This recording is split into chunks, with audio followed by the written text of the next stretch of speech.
नमस्कार। Shri Yadav education group से मैं नीतू कौर आप सबका हार्दिक स्वागत करती हूँ।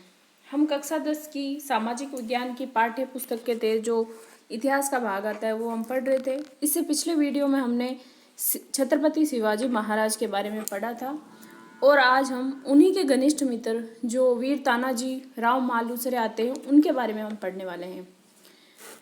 ये जो तानाजी राव थे, अगर आप लोगों को वीडियो क्वालिटी साफ नहीं दिख रहा है तो वीडियो क्वालिटी को 360 पे करके ज़रूर देखें। ये जो वीर तानाजी थे ये महाराष्ट्र के वीर योद्धा थे और छत्रपति शिवाजी महाराज के घनिष्ठ मित्र थे और हर युद्ध में उनके साथ जाते थे। तो एक बार होता क्या है कि जो कोंडाना का किला है उस पर मुगलों का अधिकार हो जाता है पुरंदर की संधि के तहत। जो 1665 में पुरंदर की संधि होती है उसके तहत जो किला होता है शिवाजी का उस पर मुगलों का अधिकार हो जाता है। तो जब जीजाबाई ने उस कोंडाना के किले पर जब मुगलों का ध्वज देखा तो उनसे बर्दाश्त नहीं हुआ, तो उन्होंने शिवाजी महाराज से कहा कि इस किले को हमें जीतना है, हाँ ये किला हमारे अधिकार में होना चाहिए। जब जीजाबाई ने ये प्रस्ताव रखा तानाजी शिवाजी के सामने तो शिवाजी बोले कि इस किले को तो जीतना आसान नहीं है, क्योंकि जो भी इस किले को जीतने के लिए गया वो वापस जीवित बचकर नहीं आया। लेकिन फिर उन्होंने तानाजी से जब इस बात का जिक्र किया तो तानाजी के पुत्र की उस टाइम शादी थी, लेकिन फिर भी जो ये तानाजी राव है उन्होंने ये स्वीकार किया कि मैं इस किले को जीतूंगा। तो उन्होंने अपने पुत्र की शादी को छोड़कर ये उस किले को जीतने के लिए रवाना हो गए। उसके बाद लगभग 343 सैनिकों के साथ ये कोंडाना किले पर गए थे और मुगलों के बहुत सारे सैनिक थे वहाँ पे। और जो उस किले की रक्षा का जो दायित्व सौंप रखा था वो सौंप रखा था जो उदयभान राठौड़ आते हैं उनको। तो उदयभान राठौड़ उस किले के संरक्षक थे। तो उदयभान राठौड़ और तानाजी दोनों के बीच में युद्ध होता है। जो उस किले का जो पहाड़ी भाग होता है वहाँ से तानाजी ऊपर चढ़ जाते हैं, फिर और घमासान युद्ध करते हैं और वहीं पर उनका एक हाथ भी कट जाता है, लेकिन फिर भी वो लड़ते रहे, अपने अंत समय तक लड़ते रहे और उस किले को जीत लिया उन्होंने।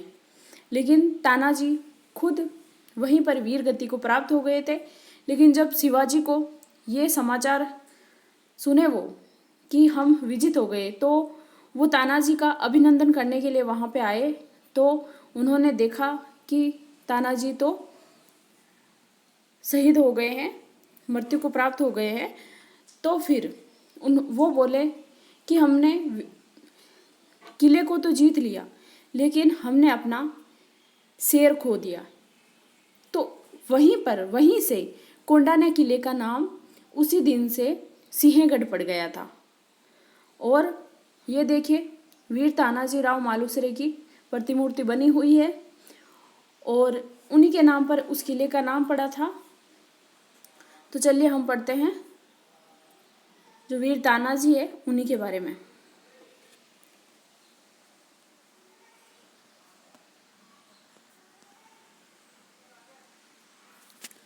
वीर तानाजी राव मालुसरे। तानाजी मालुसरे त्याग और वीरता की प्रतिमूर्ति थे। बहुत ही वीर योद्धा थे ये और शिवाजी के घनिष्ठ मित्र भी थे। निष्ठावान वीर मराठा सरदार थे और वे छत्रपति शिवाजी महाराज के प्रमुख किलेदार भी थे। उनके घनिष्ठ मित्र भी थे और मराठा सरदार भी थे और शिवाजी महाराज के प्रमुख किलेदार भी थे।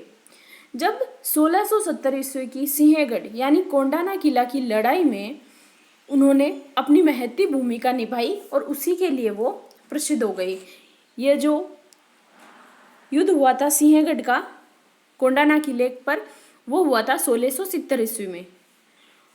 अपने पुत्र के विवाह जैसे महत्वपूर्ण कार्य को छोड़कर शिवाजी महाराज की इच्छा का मान रखते हुए कोंडाना किला जीतना अधिक आवश्यक समझा। इन्होंने उसी वक्त उसी दिन उनके पुत्र की शादी थी, लेकिन इन्होंने अपने पुत्र की शादी को छोड़ दिया और कोंडाना किले को विजिट करने के लिए रवाना हो गए थे।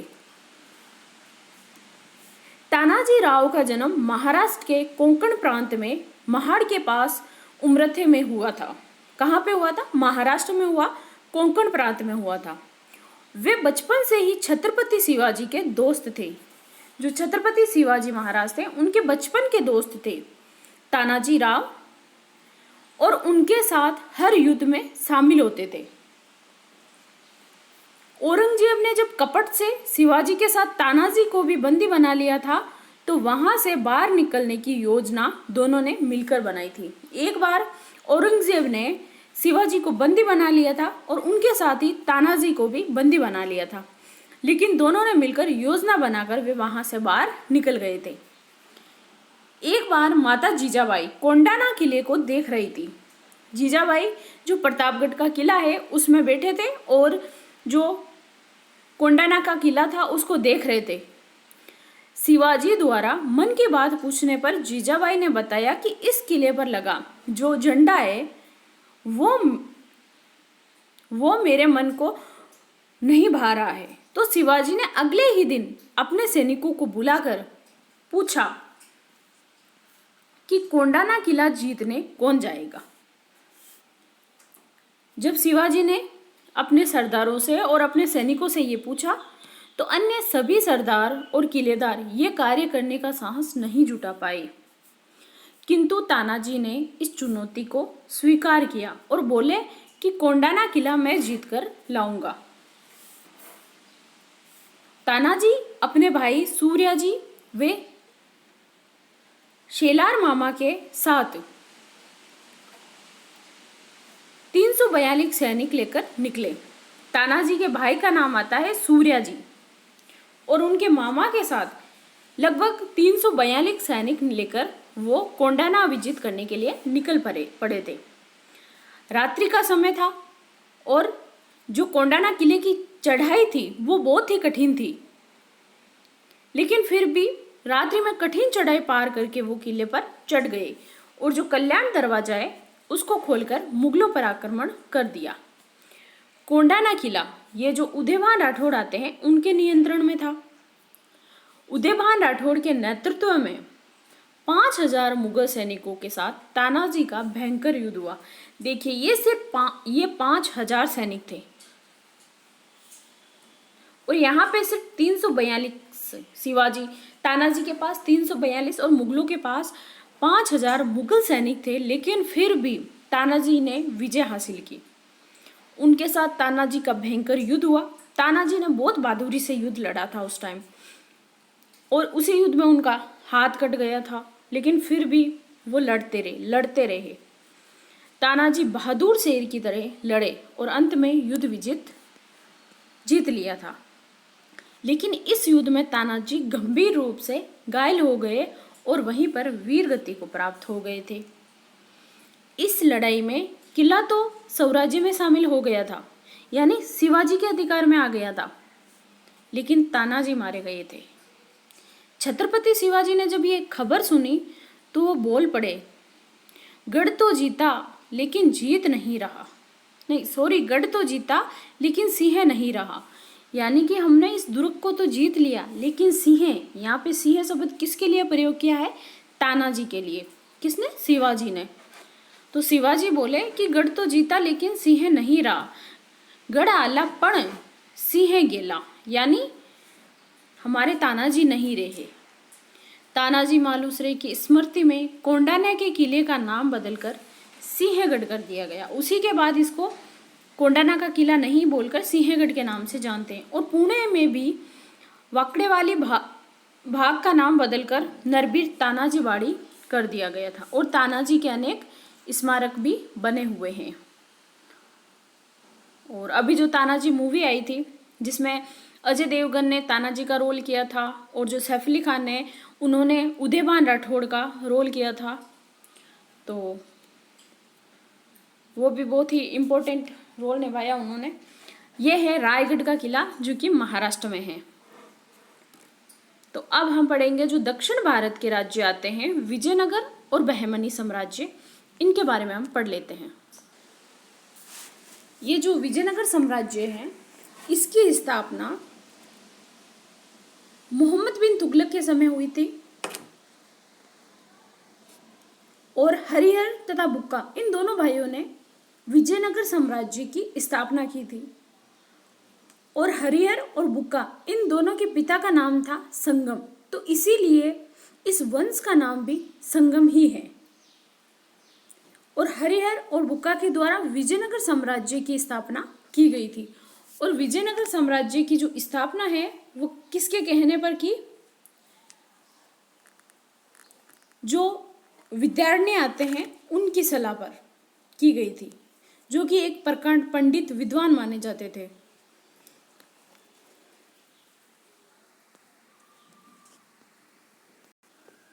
इसी विजयनगर साम्राज्य में 4 वंश आते हैं। 4 वंशों ने शासन किया था, जिसमें पहला वंश आता है संगम वंश, उसके बाद आता है सलू वंश, और तीसरा आता है तुलु वंश, और जो चौथा आता है वो आता है अरविंदु वंश।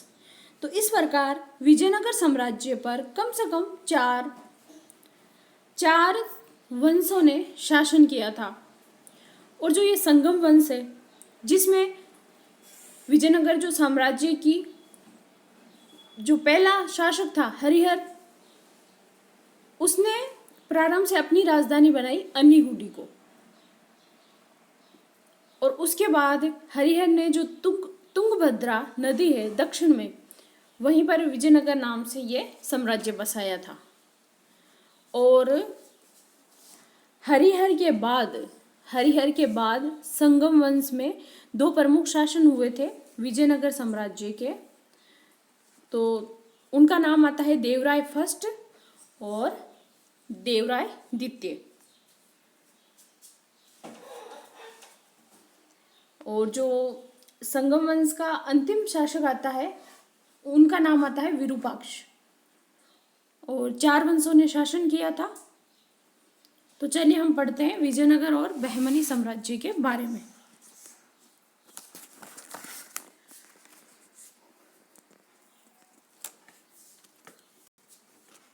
विजयनगर एवं बहमनी साम्राज्य। विजयनगर साम्राज्य संगम के 5 पुत्रों ने, जिसमें हरिहर तथा बुक्का सर्वाधिक प्रसिद्ध थे।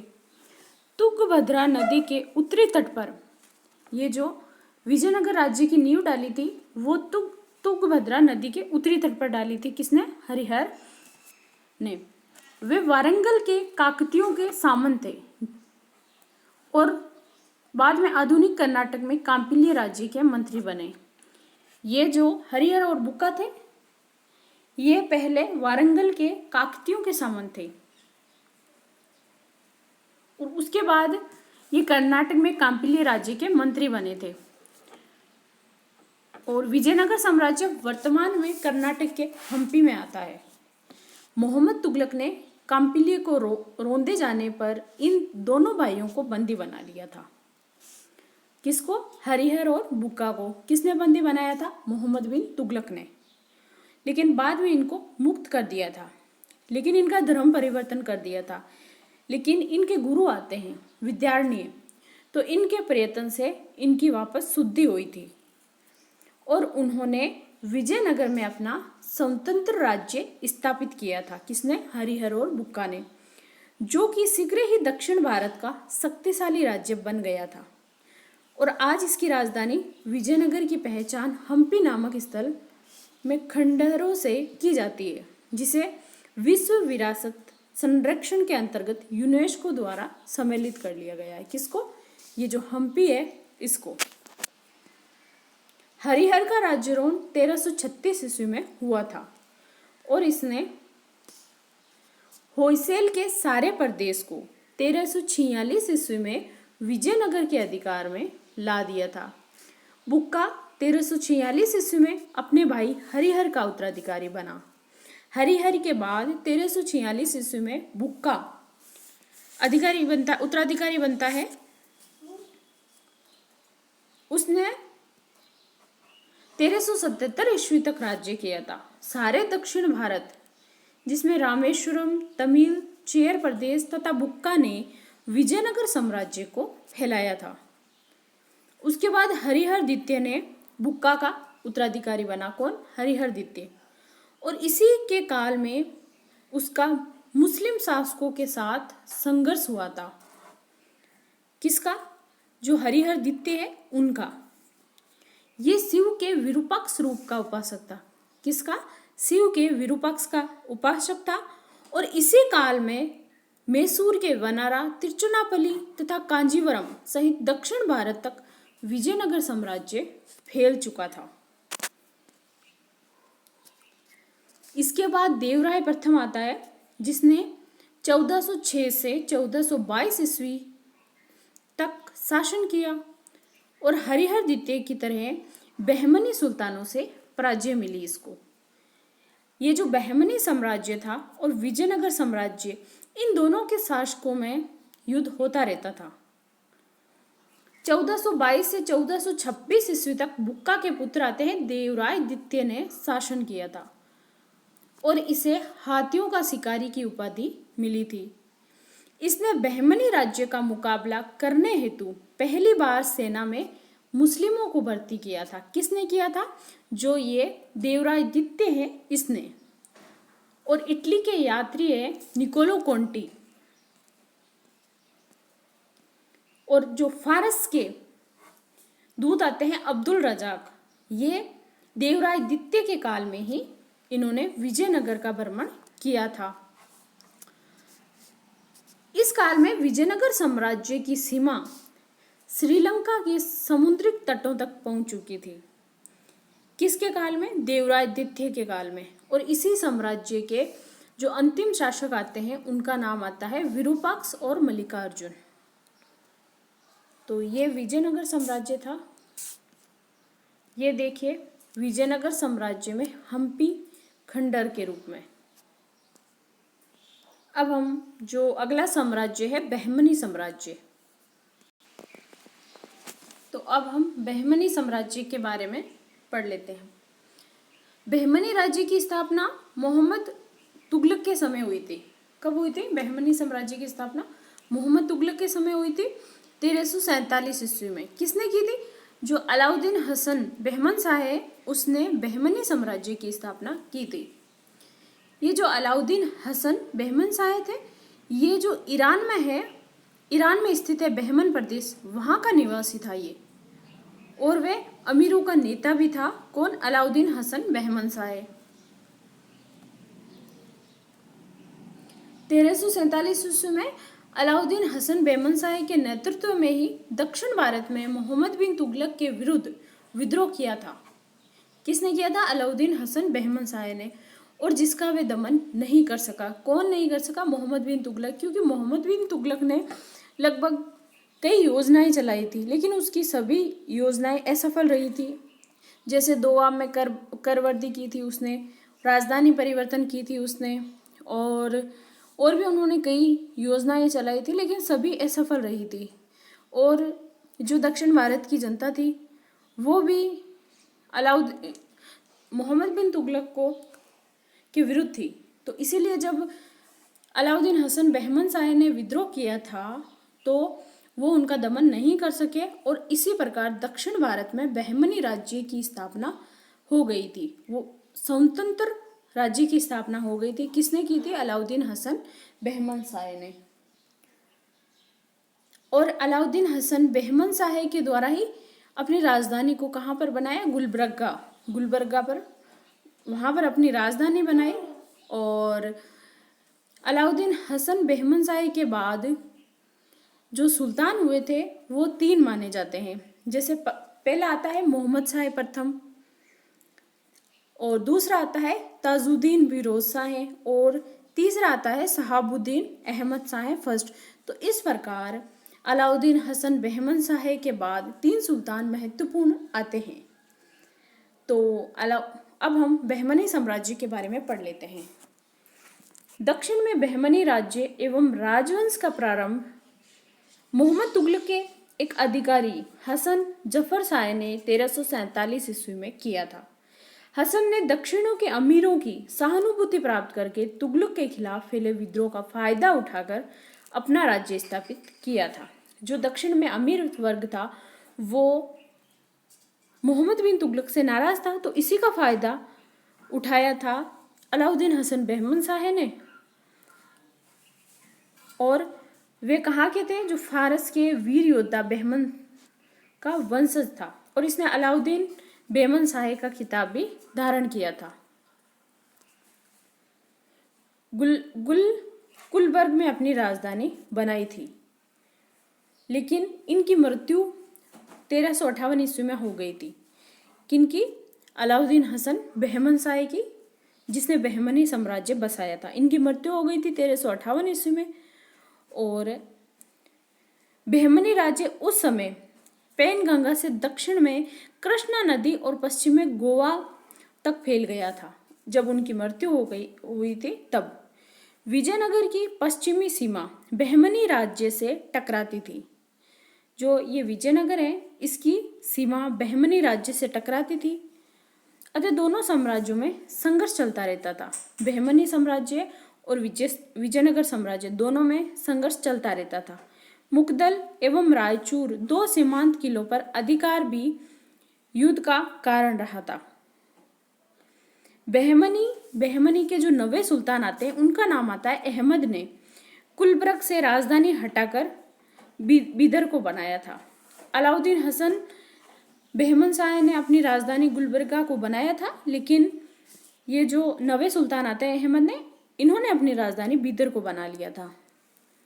बहमनी राज्य में मुस्लिम अल्पसंख्यक थे, अतः प्रोत्साहन वंश कई विदेशी सिया मुस्लिम बहमनी जाकर बस गए थे। इसी कारण दक्षिणी और अबिसिनिया सुन्नी मुस्लिम नाराज हो गए थे, और 13वें सुल्तान मोहम्मद तृतीय ने मोहम्मद गवा जो राज्य का सेवक रहा था उनको फांसी दे दी थी। लेकिन इस गवाह की मृत्यु के बाद बहमनी राज्य का पतन प्रारंभ हो गया था, और जो आखिरी सुल्तान थे उनका नाम आता है महमूद। उनके राज्य में जो ये बहमनी साम्राज्य है ये 5 प्रांतों में बंट गया था, जिसमें आता है बीदर, अहमदनगर, गोलकुंडा, बीजापुर। ये 5 और ये बरार 5 राज्यों में बंट गया था जो ये बहमनी साम्राज्य था वो। और जो इनके सूबेदार थे उन्होंने अपने को स्वतंत्र शासक घोषित कर दिया था। बहमनी राज्य में साधारण प्रजा की दशा दयनीय थी, जैसा कि रूसी व्यापारी अथानासियस निकितिन ने लिखा है कि जिसने बहमनी राज्य का 4 वर्षों का भ्रमण किया था। ये देखिए बहमनी साम्राज्य, ये तो है यहाँ पर विजयनगर साम्राज्य, और ये ऊपर आता है बहमनी साम्राज्य, और ये आता है वारंगल, ये गोलकुंडा, ये हैदराबाद। और यहाँ पे ये जो हरा लाइनें दिख रही है, यहाँ पर जो दिल्ली सल्तनत में तुगलक वंश का मोहम्मद बिन तुगलक का शासन था। और ये इधर जो राजस्थान है यहाँ पर राजपूतों का शासन था। तो इस प्रकार ये बहमनी साम्राज्य था। तो आज के लिए इतना ही। कल हम गुरु नानक देव के बारे में पढ़ेंगे। गुरु नानक देव और जो सिखों के सभी गुरु हुए हैं उनके बारे में हम पढ़ेंगे। अगर आप लोगों को वीडियो अच्छा लगा है तो इसको लाइक ज़रूर करें। चैनल को सब्सक्राइब नहीं किया तो इसको सब्सक्राइब ज़रूर करें। तो आज के लिए इतना ही। धन्यवाद। जय हिंद, जय भारत।